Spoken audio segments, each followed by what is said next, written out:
Саламатсыңарбы урматтуу бүтүүчүлөр, салам достор. Силер менен бүгүн биз геометрия сабагы боюнча ЖРТда кездешүүчү бир нече маалыматтарга көңүл бурабыз.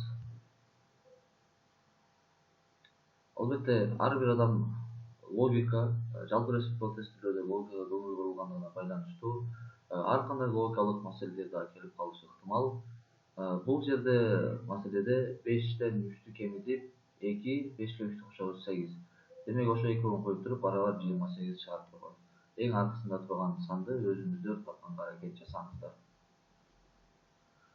Эми жалпы республикалык тестилерде төмөндөгүдөй тапшырмалар келиши мүмкүн. Кубтун кыры 5 см, анын көлөмү канча? Албетте кубтун көлөмүн табыш үчүн бир кырын кубка көтөрөбүз. 125 см куб. Бирдигин сөзсүз эске алуу керек. Көлөмдүн бирдиги сантиметр куб. Пирамиданын көлөмү призманын көлөмүнөн канча эсе чоң экендиги мурдагы сабактарда айтылган. Албетте 3 эсе кичине.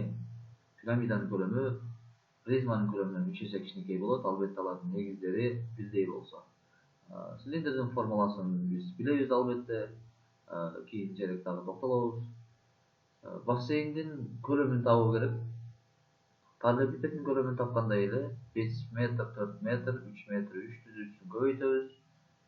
40 метр куб. Демек 1 метр кубка 1 тонна суу баткандыгына байланыштуу бул бассейнге 40 тонна суу же болбосо 40 000 литр суу батат.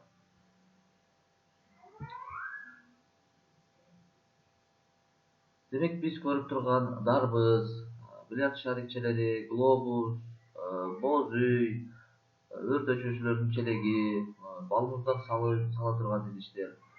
Буларга биз назар салып отуруп, шар жана конус деген тема биздин эсибизге келет албетте. Дарбыз, бильярд шарлары булар көлөмгө ээ болот. Глобус бул сфера болуп эсептелинет. Эгерде жер шарын эске ала турган болсок, ал албетте шар.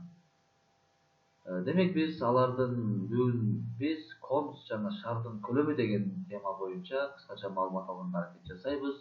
Биз сабакта мисалдарды кантип аткарабыз, турмушта кандай пайдалары бар, дал ошол көрүнүштөрдү эске алабыз. Жөн эле жалпы республика тестилөөдө эле пайдасы тийбестен жашоодо да пайдасы тийсин деп биз кадимки туулган күн кечесинде конус жасоонун же болбосо туулган күн кечесиндеги шапкаларды жасоону үйрөтүүнү макул көрдүк. А4 форматындагы листке бир четинин ортосуна чекит коебуз.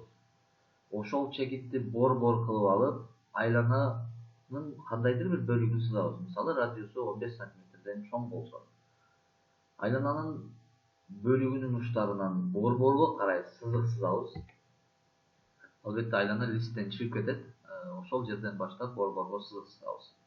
Ашыкча тарабын бүктөп салып, желим билей аркылуу жармаштырып, ошол бор-борду чокку катары элестетип, конус формага айландырабыз. Ошондо биз кадимки туулган күн кечелеринде кие турган шапкаларыбыз пайда болот.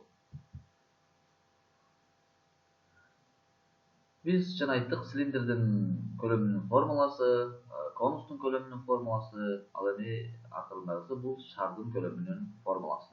Глобустун немис окумуштуусу ойлоп таптыр. Аристотель жер шарын бул шар формасында экендигин өзүнүн оюн калтырган.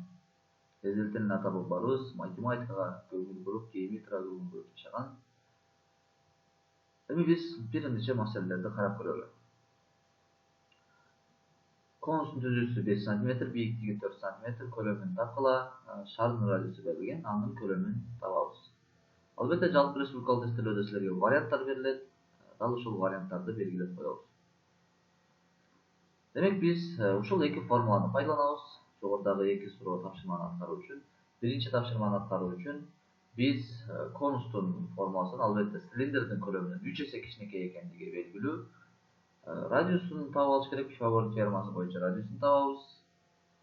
Радиусу 3 см, бийиктиги 4, көбөйтсөк 36 пи, 3кө бөлүп коебуз. 12 пиге барабар. Демек конустун көлөмү 12 пи. Эгерде бул жооп жок болсо, пинин ордуна 3/114 деген санды коюп чыгарып коебуз.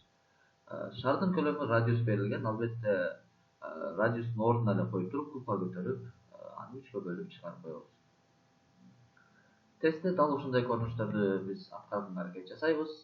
Албетте ар кандай учурлар кездешиши мүмкүн. Балким көлөм берилет, жагын тапкыла, радиусун тапкыла, бийиктигин тапкыла деген учурлар болсо, аны өз алдыбызча өзгөртүүгө аракет жасайбыз. Эгер суроолор болгон болсо, комментарийге жазып калтырабыз.